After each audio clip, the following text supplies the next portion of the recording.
मित्रों, यह assistant professor 2025 परीक्षा का 8वां भाग है और इसकी शुरुआत हम प्रश्न संख्या 72 से करते हैं, क्योंकि पिछले भाग में वीडियो बड़ा होने के कारण हमने 72 क्वेश्चन का विश्लेषण नहीं कर पाए थे।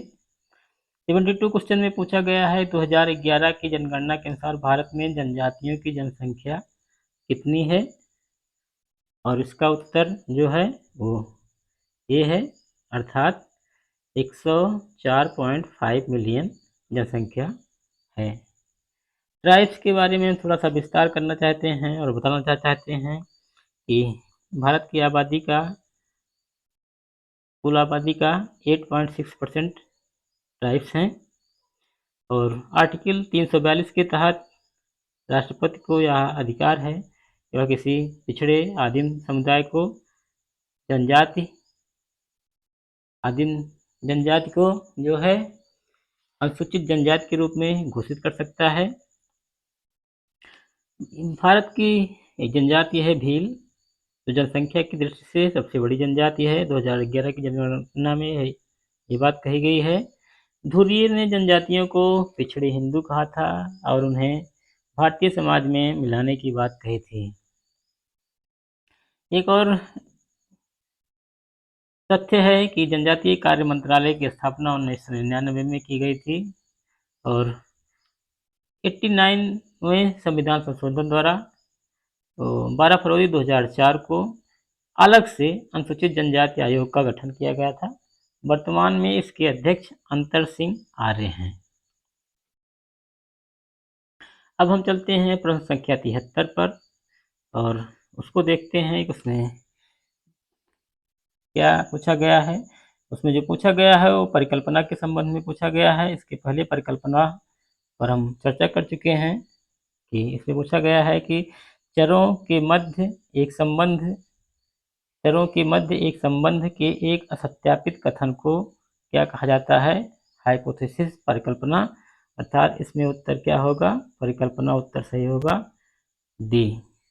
परिकल्पना के बारे में हम ये बताना चाहते हैं कि परिकल्पना एक काम चलाऊ निष्कर्ष होता है। कोई भी शोध कार्य प्रारंभ करने से पहले परिकल्पना का, उपकल्पना का या हाइपोथेसिस का निर्माण किया जाता है। इसको पूर्व विचार भी कहा जाता है, निष्कर्ष भी कहा जाता है, कथन भी कहा जाता है, सामान्यीकरण भी कहा जाता है, अमूर्तीकरण भी कहा जाता है, अनुमान भी कहा जाता है, प्रस्थापना भी कहा जाता है। इसके पहले वाले वीडियो में हमने बताया था कि उत्तराखंड असिस्टेंट प्रोफेसर में एक प्रश्न आया था और उसमें पूछा गया था कि उपकल्पना को क्या कहा जाता है, तो उसमें उत्तर था प्रोपोजिशन, प्रस्थापना कहा जाता है। लुंडबर्ग के अनुसार एक कथन है उनका, लुंडबर्ग का, उन्होंने कहा है कि उपकल्पना एक काम चलाऊ निष्कर्ष है। ठीक है, अगर ये प्रश्न आता है कि उपकल्पना एक काम चलाऊ निष्कर्ष है, किसने कहा, तो इसका उत्तर लुंडबर्ग होगा।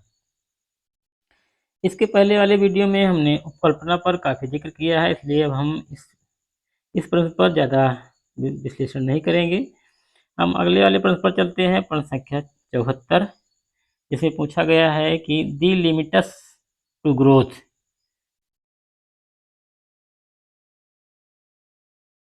एक प्रकाशन है और इस प्रकाशन को किसने प्रकाशित किया था, ये पूछा गया है। इसमें उत्तर बी है, क्लब ऑफ रोम, कि क्लब ऑफ रोम ने इसको प्रकाशित किया था। ये एक रिपोर्ट है, लिमिटेड टू ग्रोथ। इस रिपोर्ट के बारे में हम थोड़ा विस्तार से चर्चा करना चाहते हैं कि the limited to growth report club of Rome द्वारा 1972 में प्रकाशित की गई थी। जैसा कि इसमें लिखा गया है, इसमें पृथ्वी के संसाधनों और मानव विकास के प्रभावों का विश्लेषण किया गया था और यह चेतावनी दी गई थी कि अनियंत्रित विकास से पृथ्वी का भविष्य खतरे में पड़ सकता है। यदि विकास को पर्यावरण के अनुकूल नहीं बनाया गया तो मानवता को गंभीर समस्याओं का सामना करना पड़ सकता है। इस क्लब ऑफ रोम का एक बहुत चर्चित कथन रहा और वह चर्चित कथन है कि अगर हम इसी तरह से प्राकृतिक संसाधनों का उपयोग करते रहे तो धरती के पास हमें देने के लिए कुछ नहीं बचेगा। अर्थात अगर हम प्राकृतिक संसाधनों का इसी तरह उपयोग करते रहे तो धरती के पास हमें देने के लिए कुछ नहीं बचेगा। ये एक कोटेशन है और अगर कोटेशन पूछा जाता है, इसका उत्तर क्लब ऑफ रोम होगा। अगला जो इसमें से थोड़ा और जो विकल्प हैं उन पर हम थोड़ा-थोड़ा विचार करेंगे, लेकिन थॉमस माल्थस पर विचार नहीं करेंगे क्योंकि थॉमस माल्थस पर चर्चा अलग से की जाएगी। उनके सिद्धांत बहुत महत्वपूर्ण हैं और बड़े विस्तृत हैं।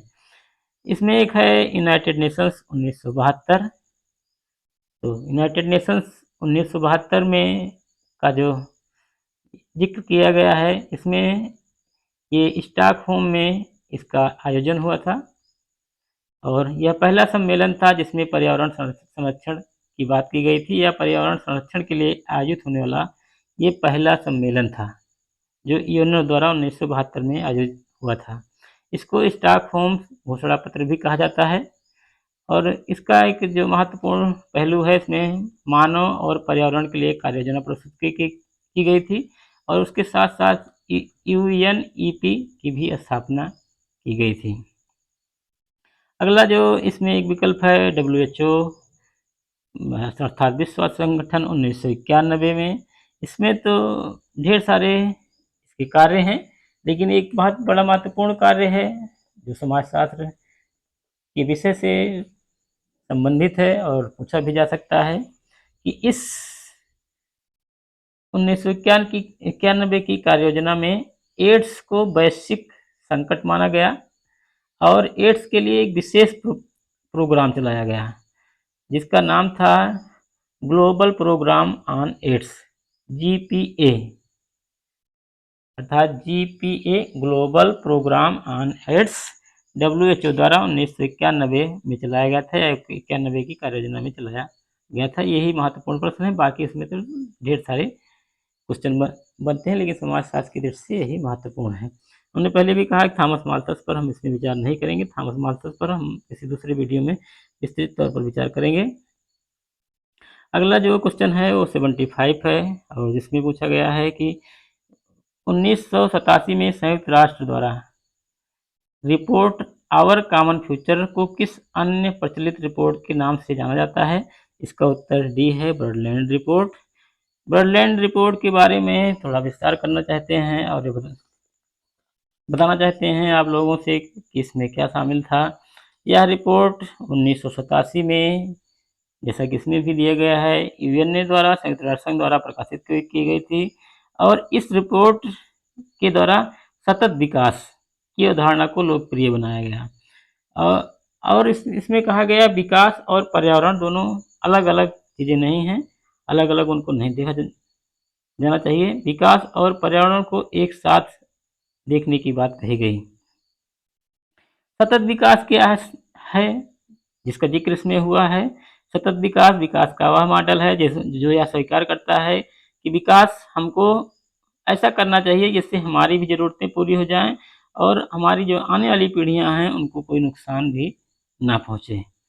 इसी रिपोर्ट में एजेंडा 21 की बात की गई थी और जिसको पृथ्वी शिखर सम्मेलन कहा जाता है। यह रियो सम्मेलन में भी इस बात को उठाया गया था और ये एक गैर बाध्यकारी समझौता भी है।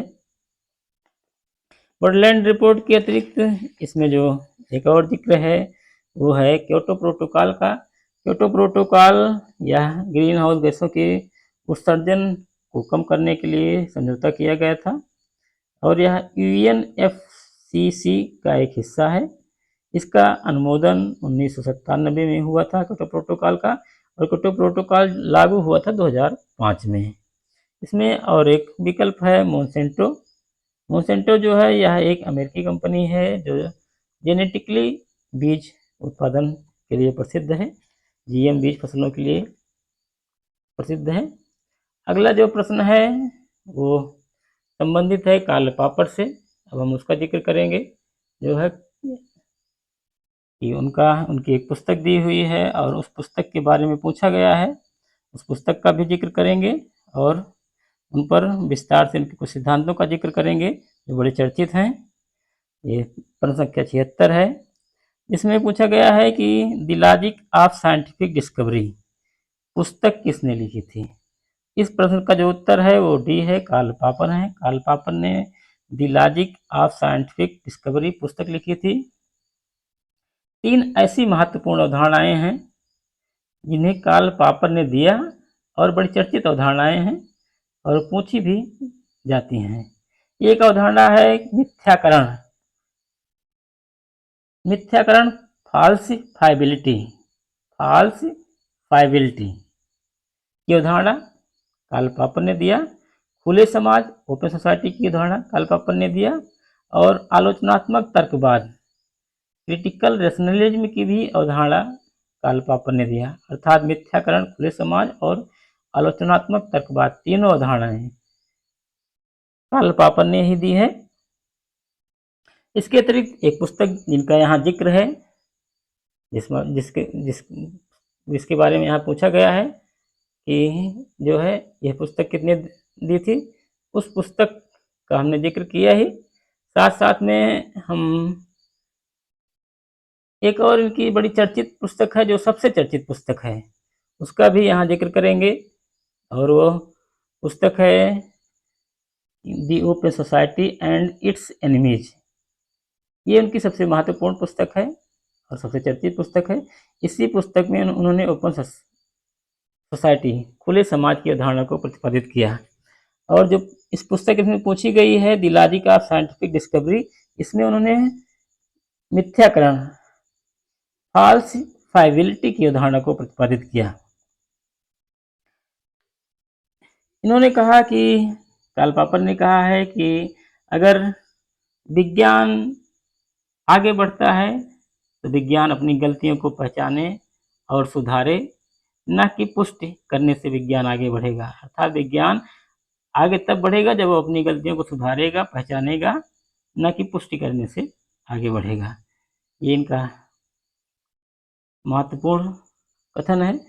विज्ञान परिकल्पना, परीक्षण, त्रुटि, सुधार के चक्र से आगे बढ़ता है। अर्थात विज्ञान कैसे आगे बढ़ता है? परिकल्पना से, परीक्षण से, त्रुटि से, सुधार के चक्र से आगे बढ़ता है। इसी के साथ हम इस वीडियो को समाप्त करना चाहते हैं। वीडियो को छोटा ही रखना चाहते हैं और आप लोगों को देखने से पहले ही धन्यवाद देना चाहते हैं। Thanks before watching.